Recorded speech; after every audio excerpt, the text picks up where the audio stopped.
میں نے ایک متعلقہ سے شادی کی اور مجھے نہیں معلوم تھا کہ اس کے ساتھ کیا ہوگا۔ وہ میرے ساتھ کام کرتی تھی، بہت خوبصورت تھی، اس کی خوشبو بھی دلکش تھی اور وہ مجھ سے اکثر بات کرتی تھی۔ وہ تقریباً ہر روز میرا دوپہر کا کھانا میرے ساتھ بانٹتی تھی اور وہ اپنے کپڑوں اور ظاہری شکل کا خاص خیال رکھتی تھی۔ مجھے اس کی جانب خاص توجہ محسوس ہوئی۔ ایک دن وہ کام پر نہیں آئی تو میں نے اس کی ساتھی سے پوچھا تو اس نے بتایا کہ وہ کچھ بیمار ہے۔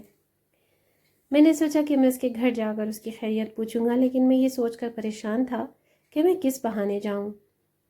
صرف ایک ساتھی کے طور پر جانا عجیب لگے گا اور اگر میں اس کو فون کرتا ہوں تو بھی یہ عجیب ہی ہوگا۔ چنانچہ میں نے فیصلہ کیا کہ میں اس کے آنے کا انتظار کروں گا، لیکن وہ ایک ہفتے تک نہیں آئی تو میں نے سوچا کہ مجھے اسے فون کرنا چاہیے، چاہے جو بھی ہو۔ جب میں نے اسے فون کیا تو اس نے بتایا کہ وہ کچھ بیمار ہے اور اب کام پر نہیں آئے گی۔ میں نے حیرت سے پوچھا کیوں؟ کیا آپ کو کوئی بات ناگوار گزری؟ اس نے کہا نہیں، لیکن مجھے کام کرنے کی ضرورت نہیں اور میرے والد نے کہا کہ آپ کا کافی ہے۔ میں اس خبر سے بہت اداس ہوا اور میں نے اس سے شادی کرنے کا ارادہ کیا۔ میں نے اس سے رابطہ کیا اور کہا کہ میں آپ کے والد سے ملنا چاہتا ہوں تاکہ میں ان سے آپ کا ہاتھ مانگ سکوں۔ اس نے کہا لیکن آپ کو یہ جاننا ہوگا کہ متعلقہ ہوں۔ میں ایک لمحے کے لیے حیران رہ گیا اور وہ اس کی کیفیت کو محسوس کر رہی تھی۔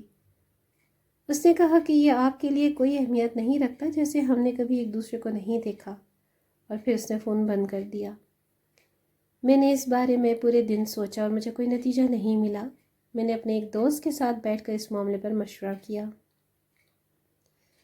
اس نے کہا اپنے دل کی سنو، چاہے کوئی بھی بات ہو، آپ کیا محسوس کرتے ہیں؟ میں نے اسے بتایا کہ مجھے کبھی شادی نہیں ہوئی اور میرے پاس دوسری جنس کے ساتھ کوئی تجربات نہیں ہیں اور میں نہیں جانتا، لیکن میں اس کی طرف اپنی محبت محسوس کرتا ہوں اور میں اس کے بارے میں سوچنے سے نہیں رک سکتا۔ اس نے کہا کہ کچھ وقت لو، پھر فیصلہ کرو تاکہ آپ اس بات پر یقین کر سکیں، خاص طور پر یہ بات کہ میں ماضی کے تقابل سے ڈرتا ہوں یا کہ وہ اپنے سابق شوہر کے ساتھ مجھے موازنہ کرے گی۔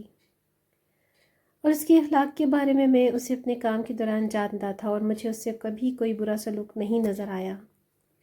اس کے ساتھ میری ہر گفتگو بہت احترام کے ساتھ ہوتی تھی، حتیٰ کہ میں نے کئی بار اس کے ساتھ اس موضوع پر بات کرنے کی کوشش کی اور وہ مجھ سے بچتی رہی۔ میں نے استخارہ کی نماز پڑھی اور اپنے رب سے دعا کی، وہ بہترین مددگار اور ہدایت دینے والا ہے۔ میں اس رات سو گیا اور خواب میں دیکھا کہ وہ میری بیوی ہے اور میرے گھر میں ہے، اور جب میں بیدار ہوا تو میں نے جان لیا کہ وہ میری قسمت ہے۔ اور اگرچہ میری والدہ نے شروع میں اس شادی کی مخالفت کی اور کہا کہ وہ متعلقہ ہے، لیکن میں نے ان سب چیزوں کو نظر انداز کر دیا۔